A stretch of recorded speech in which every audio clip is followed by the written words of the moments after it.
নমস্কার বন্ধুরা, আপনাদের সবাইকে স্বাগত আজকের ভিডিও। এই ভিডিওটা ক্যাপ্রিকন বা মকর রাশিদের জন্য অত্যন্ত গুরুত্বপূর্ণ। আবারও বলছি বন্ধুরা, অত্যন্ত গুরুত্বপূর্ণ। আপনারা থাম্বনেলে দেখেই নিয়েছেন, কর্মফলদাতা শনি মার্গী থেকে বক্রী হতে চলেছে। 30শে জুন থেকে 14ই নভেম্বর অবধি শনি বক্রী অবস্থাতেই থাকবে। তো এই 137 দিনের জন্য যে বক্রী হবে, আপনাদের রাশির স্বামী শনিদেব কী ফল দেবে আপনাকে, মকর রাশির ওপর জীবনে কী প্রভাব পড়বে, এক্স্যাক্ট আপনাকে বলবো। না নেগেটিভ না পজিটিভ, একদম ডিটেলসে বলবো। আপনার রাশিতে শনি কোথায় অবস্থান করছে, বক্রী হলে কী ফল দেবে 137 দিনে। এই ভিডিওটি চন্দ্র রাশির ওপর নির্ধারিত। আপনার রাশি মকর রাশি, 10 নম্বরের রাশি।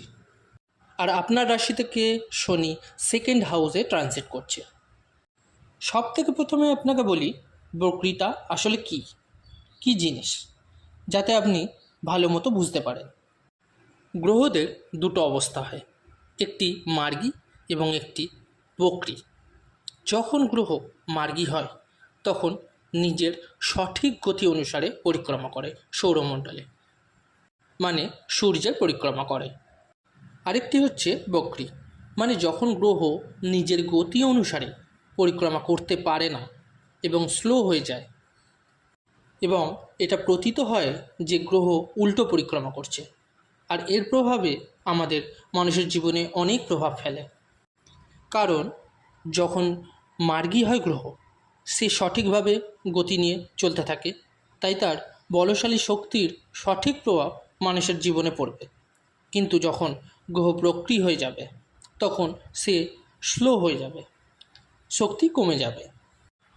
শনি আপনার সেকেন্ড হাউসে ট্রানজিট করছে, মানে সেকেন্ড হাউসে থাকবে, বক্রী হয়, তখন এক ঘর আগের রেজাল্ট দেবে, মানে ফার্স্ট হাউসের প্রভাব পড়বে। এবার কি হবে তাহলে?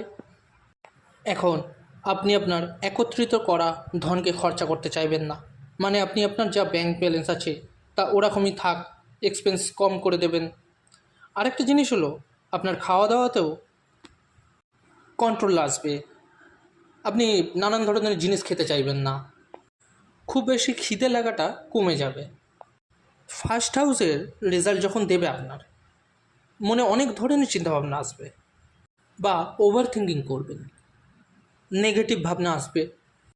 এগুলো কিছু নেগেটিভ আছে, কিন্তু পজিটিভ ব্যাপারটা হলো আপনি আপনার ফ্যামিলিকে নিয়ে অনেক ভালো চিন্তা করবেন, ফ্যামিলির জন্য কিছু করবেন, ফ্যামিলির জন্য অ্যাক্টিভ হয়ে উঠবেন। সেকেন্ড হাউস হয় আমাদের ধনের, ব্যাংক ব্যালেন্সের, ফ্যামিলি, কুটুম্ব। আর থার্ড ওয়ান হচ্ছে আমাদের বাণীর, মানে আমাদের ওয়ে অফ টকিংয়ের।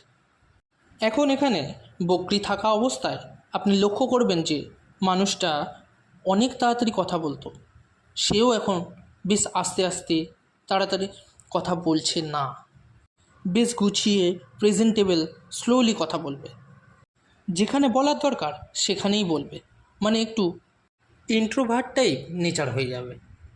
শনি আমাদের কর্মের কারক, যেখানেই বসবেন সেখানে রিলেটেডই ফল দেবেন, সেখানের কর্মকে এক্সস্ট করবেন এবং ওই হাউসকে প্রমিনেন্ট করে তুলবেন। তো আপনি ফ্যামিলি নিয়ে চিন্তা করবেন, ফ্যামিলির জন্য কিছু করতে চাইবেন এবং ফ্যামিলিকে প্রাউড ফিল করাতে চাইবেন। আর শনিদেব তা করাবেনও। কেন? কারণ মকর রাশির স্বামী শনি, আর শনি নিজের মূল ত্রিকোণ রাশি কুম্ভতে ট্রানজিট করছে। আর এটা থার্ড ফেজ চলছে মকর রাশির 7.5। যখন 7.5 ছাড়ে তখন অনেক চেঞ্জেস জীবনে দিয়ে যায়। আপনারা দেখে থাকবেন আপনাদের জীবনে 7.5 অনেক দিন পর আসে। 12টা রাশি আছে, তার মধ্যে শনি এক একটা রাশিতে 2.5 বছরের জন্য থাকে। 2.5 ইন্টু মাল্টিপ্লাই করলে 12টি রাশি হয়, 30 হয়। 30 বছর বাদে শনির 7.5 আসে।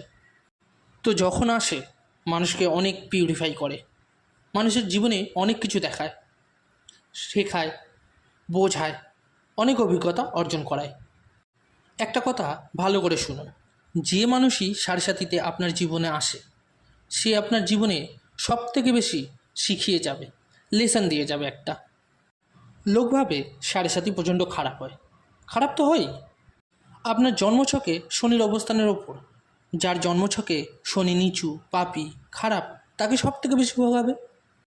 কিন্তু আপনি জীবনে কি করে চলবেন তা শিখিয়ে যাবে। থার্ড ফেজ যখন চলে যাবে, আপনি নিজেই অনেক পরিবর্তন অবশ্যই লক্ষ্য করবেন। শনি বক্রি হলে আপনি দেখবেন আপনার মনের মধ্যে অনেক কিছু চিন্তাভাবনা আসছে, আর তার মধ্যে 70%ই ভালো ভাবনা। খালি আপনাকে সেগুলো করতে হবে, সেগুলোর ওপর অ্যাকশান নিতে হবে। সেগুলো প্রপার্টি রিলেটেড হোক, বা স্টাডি রিলেটেড হোক, বা কাউকে ছেড়ে দেওয়ার জন্য হোক, মুভ অন করার জন্য হোক, আপনাকে এগুলো নিয়ে জীবনে অ্যাকশান নিতে হবে। শুধু ভাবলেই হবে না। এরপর শনি যখন 4th হাউসে দৃষ্টি দেবে, তখন আপনার মায়ের জন্য একটু চিন্তার ব্যাপার। ওনার ব্যাক পেন, লেজিনেস, আলস্য স্বভাবে কোনো পরিবর্তন দেখা দিতে পারে। 4th হাউসে দৃষ্টি থাকার সময় আপনি কোনো ইলেকট্রনিক জিনিস নিতে চাইলে নিতে পারেন, মেশিন কিছু কিনতে চাইলে কিনতে পারেন। কোনো প্রপার্টি কনস্ট্রাকশান, যেমন এর জন্য কোনো কাজ শুরু করতে চাইলে, বা কনস্ট্রাকশান রিলেটেড যে কোনো কাজ আপনার জন্য ভালো হবে। একটু স্লো থাকবে, বাট ভালো হবে। এবার শনির দৃষ্টি 8th হাউসে পড়বে।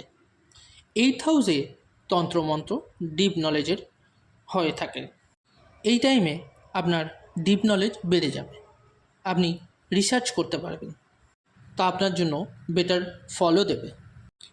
কিছু জিনিস নিয়ে আপনি অনেক ডিটেলসে যাবেন, জানবেন, শিখবেন, বুঝবেন এবং করবেন। আপনাদের জানিয়ে রাখি, শনি 8th হাউসে বকরি, আপনি কিন্তু গাড়ি বুঝে চালাবেন। আপনি যে গাড়ি চালান তা তাড়াহুড়োয় চালাবেন না, বুঝে শুনে আস্তে ধীরে চালান। এবার আপনার 11th হাউসে বকরি শনির দৃষ্টি পড়বে। আপনি সন্তুষ্ট থাকবেন না জীবনে। আপনি ভাববেন যা কাজ করছেন কি করে আরও ইমপ্রুভমেন্ট করা যায়। ফাইন্যান্সিয়ালি অনেক ভাববেন এবং তা করবেনও। কিন্তু একটা কথা আপনাকে বলবো, এফর্ট কিন্তু আপনাকেই দিতে হবে। কী উপায় করবেন আপনার প্রতিকার? একে তো শনি বকরি, তার ওপর 7.5 চলছে। রোজ শনির বীজ মন্ত্র পড়ুন।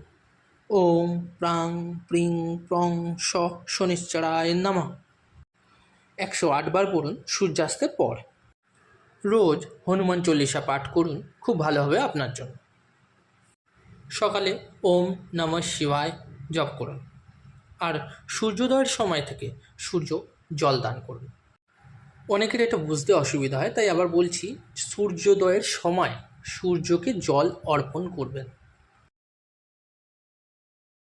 বন্ধুরা, ভিডিওটি যদি ভালো লেগে থাকে অবশ্যই লাইক, কমেন্ট, শেয়ার করে পাশে থাকবেন।